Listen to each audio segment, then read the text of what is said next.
All right, here we go. Welcome into our post-game reaction show. You're watching Philadelphia Eagles now. My name is Chase Sr., and like all of you, I'm pissed off.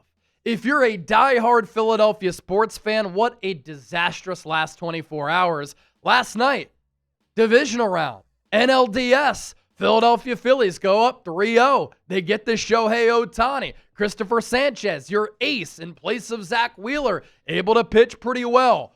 Bullpen collapses. Top of the lineup doesn't do anything. Teoscar Hernandez, a massive home run. Phillies have the bases loaded in the eighth, and they lose to the Dodgers as the Dodgers go into CBP, come through with a huge victory. That happened across the street from Lincoln Financial Field, where this afternoon, the Philadelphia Eagles were up 17-3. They fully controlled this game for 3 quarters against the Denver Broncos. And then what happens? The Eagles give up 18 unanswered points against Bo Nix, Sean Payton, and Denver. All of those 18 points happened in the fourth quarter alone, and Philadelphia drops its first game of the season, 21-17, the final. And obviously, there's a lot to react to here. I'm not going to blame this game on officiating, but obviously, the personal foul penalty on Zach Bond was a joke that would have given the Eagles more time with that last drive and made the field goal harder if he wasn't called for a ridiculous penalty. Andrew Makuba, great tackle. RJ Harvey fighting for yards, scratching and clawing. There was no whistle. Zach Bond comes in, finishes the play, 15-yard penalty. A joke of a call by the officials. And then on the final drive with the Eagles down by 4, Hurts throws the ball downfield to Dallas Goedert, and his jersey is gripped up. He's nearly tackled inside the 5, no penalty.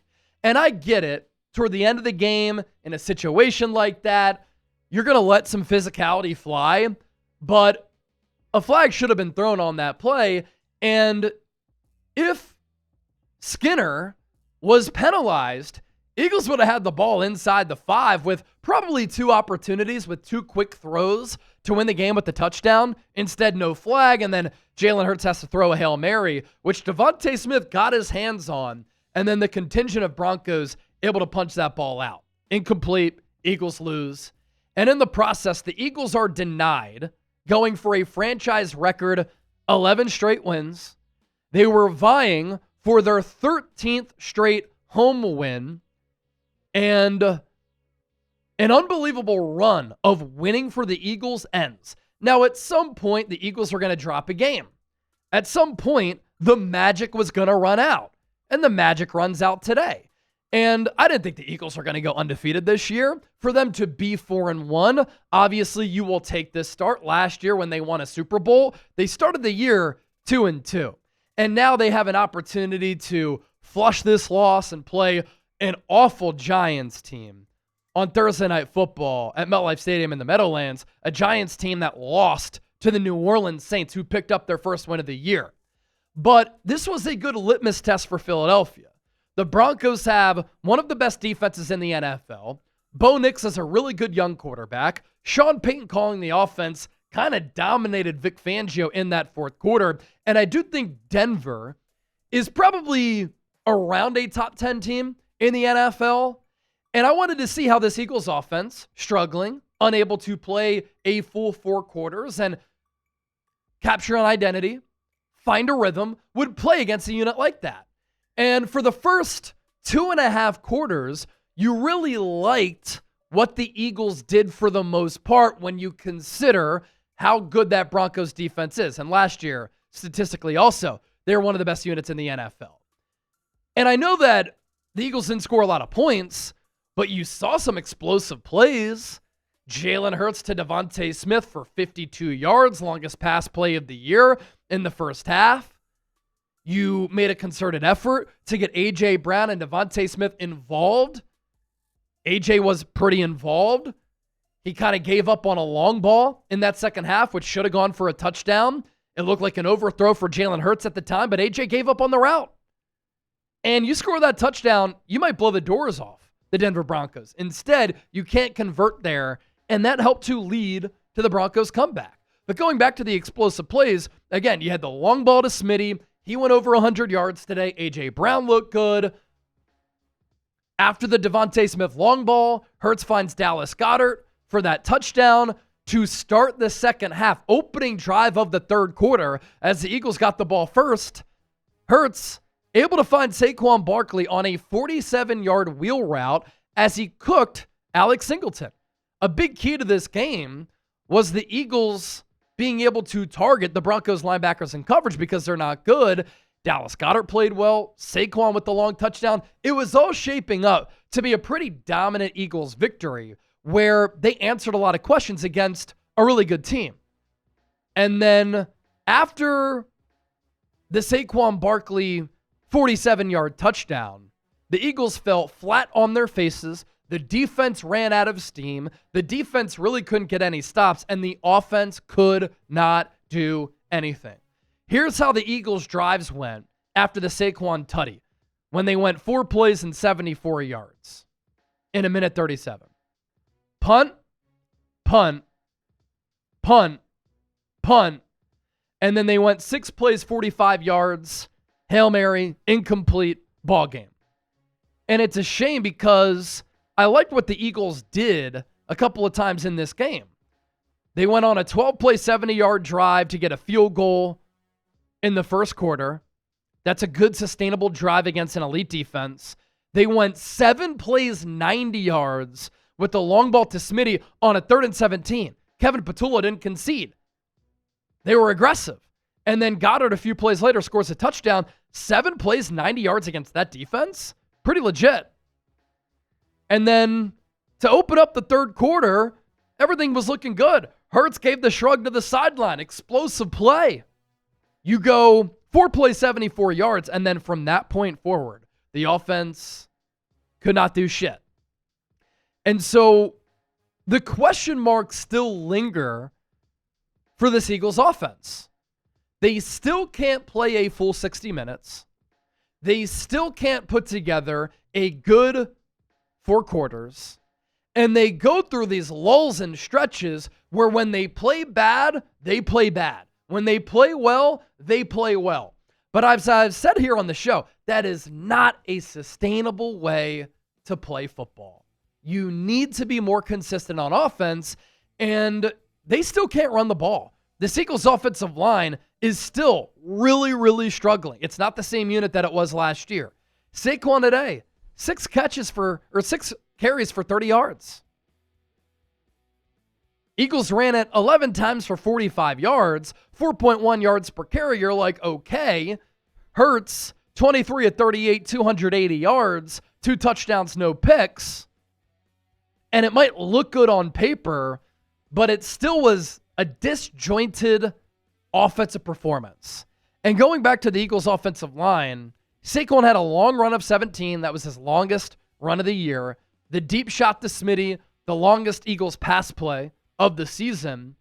But outside of that, there really wasn't much doing on the ground. You take that 17-yarder away, that's 5 carries for 13 yards for Saquon. And clearly Philadelphia made it a point to throw the ball today. But the Eagles' offensive line, which can't run block right now, gave up 6 sacks on the day.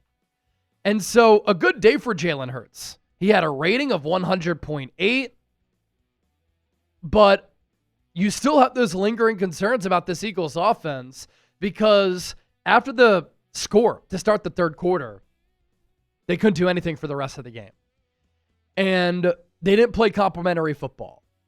When your offense is going 3 and out and they're not having long, sustainable drives, and then your defense is getting gassed, they're going to wear down toward the end of the game. And up until this point this year, hasn't necessarily happened. This Eagles defense has been able to get crucial stops late in games, but this was the game that everything kind of fell apart at the seams. And then Philadelphia gives up 18 fourth quarter points. I also really like how Sean Payton coached and managed this game in an aggressive way. You know, he could have tied the game up at 17-17. Instead, he goes for the 2-point conversion. Denver is able to convert, and they go up 18-17. Not only did that give them the lead there, then when they got a field goal, instead of it being a 3-point game. It became a 4-point game. And that slight management and that aggressiveness from Sean Payton was the difference in the Eagles needing to kick a field goal to tie it from needing a touchdown to win it. And obviously the Eagles not able to get that touchdown to win it. And it can be a get-right game on a short week against a bad Giants team. But if the struggles continue against New York on Thursday, I've been slow to hit the panic button just yet. I'll really start to hit the panic button because then we're talking about a 6-game sample size and a month-and-a-half sample size of some concerning football for Philadelphia. Now, I have more to get to coming up here just around the corner after that vent session. We'll continue to vent, and we can do that together. But here on Eagles Now, I love giving you fantastic Eagles content, news, analysis, insight, rumors, reports, live shows, watch parties. But we also really like to give you deals. And this Eagles hoodie, since we partnered up with Fanatics, is on sale $16 off. It was $85, now on sale for $59. All you got to do, use the link down below for that discount to apply. Chatsports.com/Kelly hoodie. That's chatsports.com/Kelly hoodie. Old school logo on the front.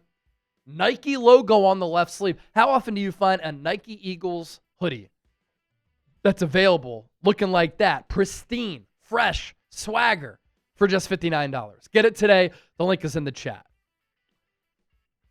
Injuries for Philadelphia today. Landon Dickerson injured his ankle. So far this year, he has played extremely poorly, and he's looked about 70%. Brett Toth had to step in for him and struggled. Again, this is a Broncos defensive line that's one of the best in the NFL. Nick Bonito, great player. Jonathan Cooper, great player. Patrick Surtain, excellent corner. Talanoa Hufanga, very active at that safety spot. And so we'll see what the injury status is of Dickerson. Got rolled up on with that ankle. And then Grant Calcaterra injured his oblique. He was also lost for the game. Dallas Goedert has already been banged up. And so the Eagles could be a little bit thin at that tight end spot. And so those are the marquee injuries for the Eagles in this game. Saquon had the least amount of carries of his Eagles career today with just 6. And he had just 1 carry in the second half.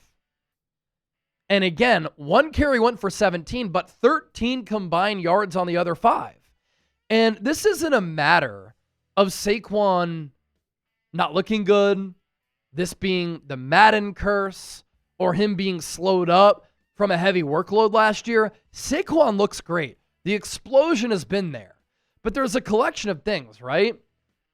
The run game is predictable as far as what the Eagles are doing from a scheme and alignment standpoint. For instance, if they're in the pistol coming into today, they're running it like more than 90% of the time. But the Eagles offensive line is not opening up holes. The Eagles offensive line is also missing assignments. We saw on the wheel route, Saquon looked explosive there on his touchdown runs this year. He's looked highly explosive. But the Eagles offensive line is really struggling. And with the pass game struggling too, the Eagles offense has become so predictable on top of the scheme, the play calling, and the play designs being very vanilla. But in a game where you're up 17-3 after the wheel route, how does Saquon Barkley not get the ball in that second half? You got to try to have some type of balance. You have to try to establish something. And if these offensive struggles continue, of course, you do have to point to Nick Sirianni, right? He gave up play calling in 2021. Shane Steichen takes over. Eagles found their groove. They became a running team then. Shane Steichen is the primary play caller in 2022.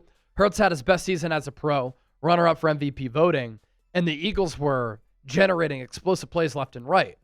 Nick Sirianni then internally promotes Brian Johnson in 2023. Eagles started 10-1, but it was a fluky 10-1. Then they shit the bed the rest of the year. Brings in Kellen Moore, more of a Howie Roseman, Jeffrey Lurie move. The Eagles were really good offensively last year, slow to get going, but once they got going, they were unbelievable. Saquon was terrific. And then he promotes Kevin Patullo, who's his guy. He probably had say in promoting Patullo, and Patullo has left a lot to be desired to start this season.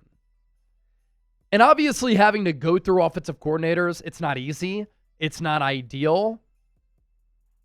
Having a play calling head coach like a Kyle Shanahan, a Sean McVay, that's a huge bonus because you don't have to worry about replacing an OC all the time. And obviously Nick Sirianni is not that. And there's a lot of value in having head coaches who are CEO head coaches who can manage the game. Saban did it. Belichick did it. Tomlin does it. Dan Campbell does it. Jim and John Harbaugh do it. Sirianni does a lot. And Sirianni manages games very well. He establishes culture. He helps players develop. He's hired a good staff. But this is once again a year where the Eagles offense is looking very lackluster with one of his guys. And the Eagles need to find answers, and they need to find answers very quickly on the offensive side of the football. They were outgained 159 yards to 22 in the fourth quarter. Bad claps. And after that Saquon touchdown, I had mentioned how those drives went. But look at the yardage here. 5 plays, 23 yards, punt. 3 plays, minus 16, punt. 3 plays, minus 6, punt. 3 plays, 2 yards, punt. 14 plays that resulted in just 3 yards gained. That is a very pathetic second half offensive performance. And you can't really blame the defense, right? How long can this defense bail out this offense? Can't happen consistently. Can't happen sustainably. And today you saw the Eagles defense ran out of steam. They were asking for this offense to do something, and they couldn't. And so offensive coordinator is an issue. Offensive line is a problem. Generating a consistent pass rush from the edge spot could be an issue too. And then his cornerback too, a problem once again. I thought Keeley was pretty good. Keeley Ringo against the Bucs. Today, 6 targets, 4 catches allowed, 55 yards, and 3 first downs. So there are some holes on this team that are becoming more glaring and glaring for the Eagles here. And shit, if you're a Penn State fan, what a disastrous last 2 days for Philadelphia sports fans. I mean, Penn State, after taking Oregon to overtime, nearly winning that game, I think Oregon might be the best team in the country, them or Ohio State. Penn State goes on the road. They lose to UCLA. Awful loss for James Franklin. One of the worst of his coaching career. Phillies go up 3-0. They choke against the Dodgers. Eagles go up 17-3. They choke against the Broncos. And I said this to Chip before we went live today. With how that Phillies game went, it makes you appreciate how clutch the Eagles have been. How great they are in being able to manage close games. And then today they do what the Phillies did, and they piss down their legs. Prior to this Week 5 game, the Eagles have gotten away with some sloppy play. They've gotten lucky a time or two. And today it comes back to burn them. And that's offensive execution, that's defense, that's special teams. It's also penalties. And today, you give up 6 sacks, multiple pre-snap penalties. You had the personal fouls. And these are things that the Eagles can control. But these are things that have to get cleaned up.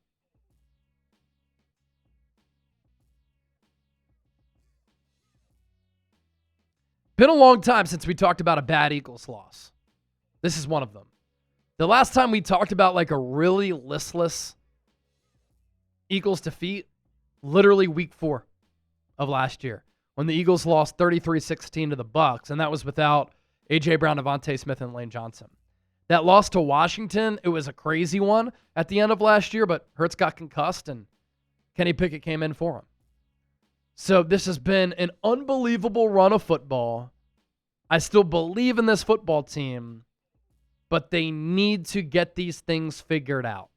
And there are a lot of things to get figured out. What a huge win for this young Broncos team to go on the road as the Eagles had the rest advantage and the body clock advantage. Philadelphia controlled the game for 3 quarters, and then Denver comes back with 18 unanswered in that 4th quarter. Bad, bad, bad. Your level of concern after this Eagles loss, let me know. Scale it for me, 1 to 10. 10 very concerned, 1 not at all. Be honest with me. Appreciate it.